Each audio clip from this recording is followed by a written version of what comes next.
My friends, have you ever wondered what happens to you when you die? Well, as far as I'm concerned, the best case scenario is going to heaven. The worst is stuck in hell. A neutral secular one is your consciousness being faded into nothing and then your body decomposing, which doesn't really sound that good of a deal. And then there's the fourth option, coming back again. And nope, I'm not talking about Hindu or Buddhist reincarnation. I'm talking about the undead becoming zombies. So we probably all know what that is, zombies. And here in this video we will explore the different types of zombies as by their mode of transformation. Let's begin.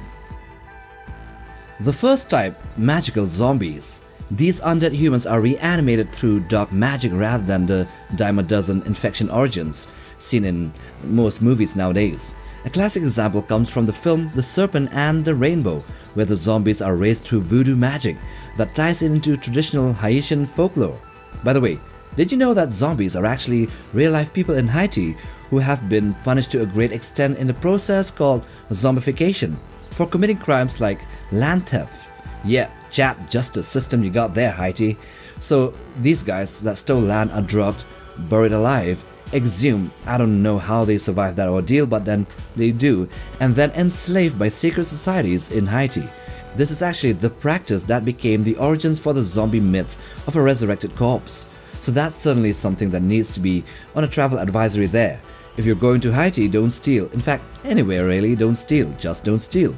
Or you'll be turned into a zombie. Now back to movies, we see the same thing of magic used to reanimate a corpse in Doctor Strange in the Multiverse of Madness.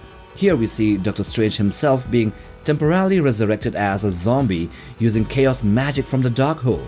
Although even as a zombie, this guy still can do some abracadabra expensive petroleum spells.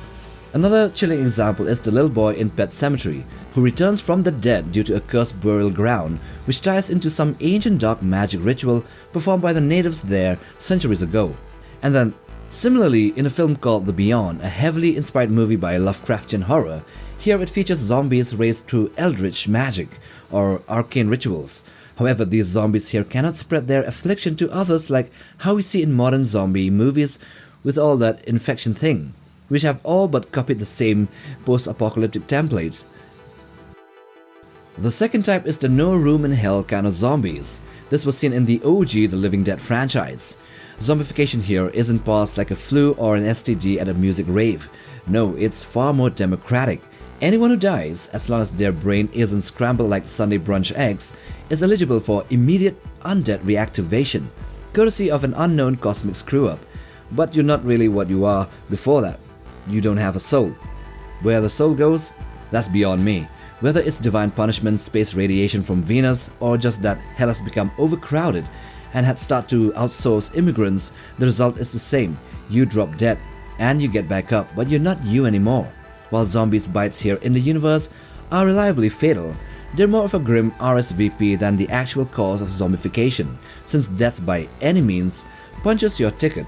The infection you get from these bites aren't really the cause of death. The infection is just what it is. You don't get it treated, you die, and then boom, you're a zombie. The dead here don't walk because of science, but because heaven and hell ran out of room. The third type, parasitic symbiosis.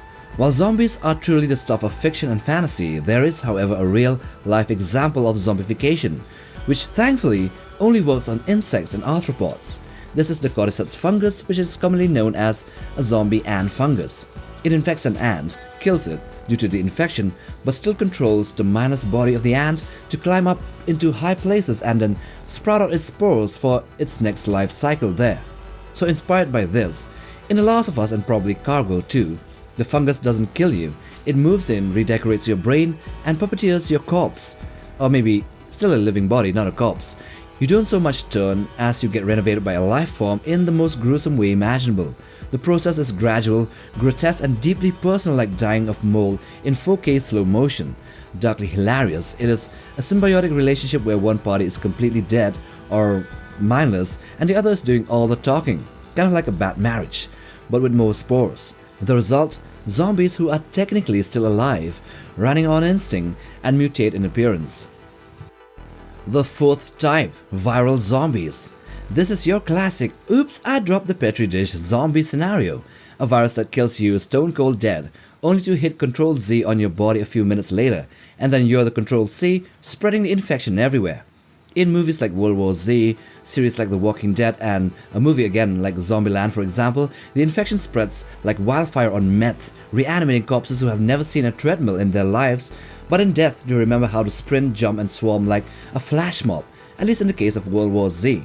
The victims here are infected by a kind of virus that spreads into your body and then would eventually kill the person only to reanimate it again. This means that the victim here dies, and then the infection resurrects it into a zombie. Somehow, the virus gives them super speed and Warcraft undead level parkour, because apparently rigor mortis is taking a coffee break, at least in World War Z. Science. The fifth type, viral, living zombies. This category also has a viral agent as the cause of zombification, but unlike the previous one, the infected here never actually die or reanimate, they just turn into mindless Karens. This brings us to the first example, which is the Rage virus from 28 Days Later, which is basically a baby of the Ebola and the rabies virus. It is a blood-borne hellbrew that turns people into screaming murder machines in as little as 20 seconds. Faster if you're already having a bad day. All it takes is one drop of blood, infected blood or spit, in any part of your body which isn't covered by skin. Skin, the first level of defense. The infected aren't dead, just hangry psychopaths, and unlike traditional zombies, they still need to eat snacks and drink water because they're not undead, just furious and alive, like your eggs with a machete. In the context of the fictional Resident Evil universe, the T-virus, that is one of many viruses created by the Umbrella Corporation, doesn't really kill you as well, but instead transforms you into a zombie-like creature. This virus, once in your system, after a scratch or a bite, travels through the body and mutates living tissue, causing the victims to become aggressive, mindless zombies with an insatiable hunger for flesh. While the virus doesn't really revive dead tissue, it does incapacitate living hosts and then rewrite their DNA, and thus turning some of them into massive biological weapons of war, like the Tyrant and the Licker. The sixth type, the demonic zombies. In the Evil Dead franchise, we have ones which are called the Deadites, which aren't your average corpse shufflers.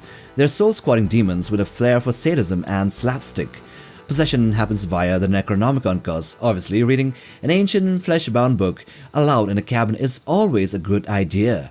These things possess both the dead and the living, turning your friends into taunting, levitating meat puppets who vomit blood, climb ceilings and quote scripture while dismembering you. They don't really want to eat your brains or your flesh, they just want to chew your sanity like bubblegum.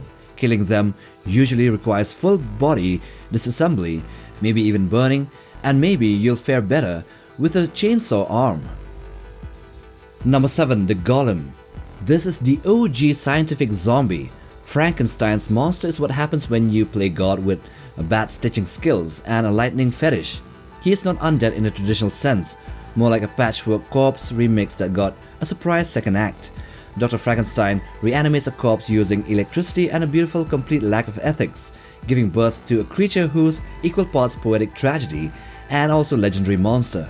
He's a zombie with an existential dread and daddy issues, lumbering through life wondering why people keep screaming. Maybe it's probably due to having Hector's face, Amy's hands and David's legs all in one. Maybe that's just me.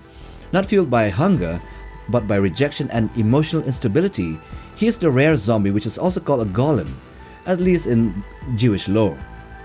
The 8th type, the chemical zombies. While not your chemical romance, chemical zombies are the love child of mad science and an utter disregard for side effects.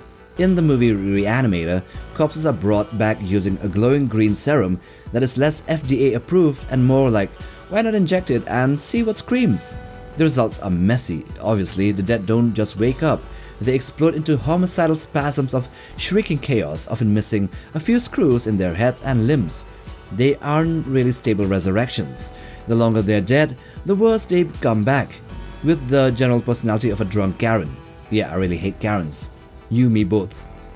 Number 9. The radiation zombies. Whoa, what's that? Well, like the ones infected by a Rage virus or the Resident Evil versions of the virus, the T-virus, the feral ghouls of Fallout aren't really zombies in the undead sense. However, they have every trait of one.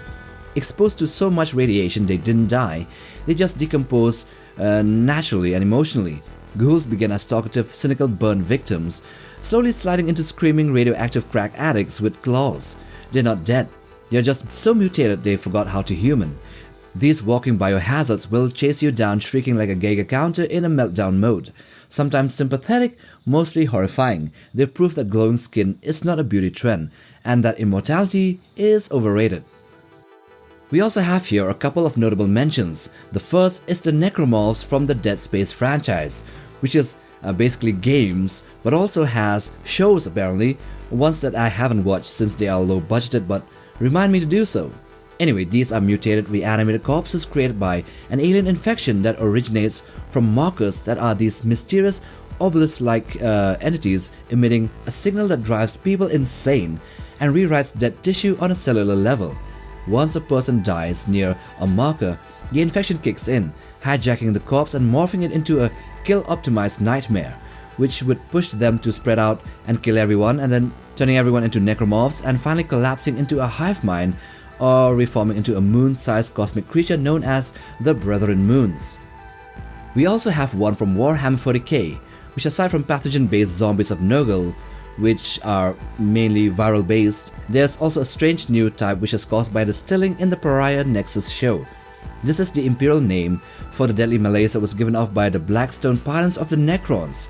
Necrons, who are also robotic zombies.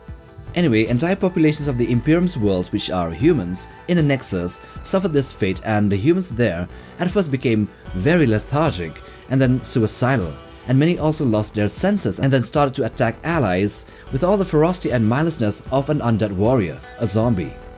And with that, we end this video on the different types of zombies by their mode of transformations in movies and shows. Do check out this other video in the end screens if you want to do so. Like, subscribe, and we'll see you guys in the next one. Take care, fam.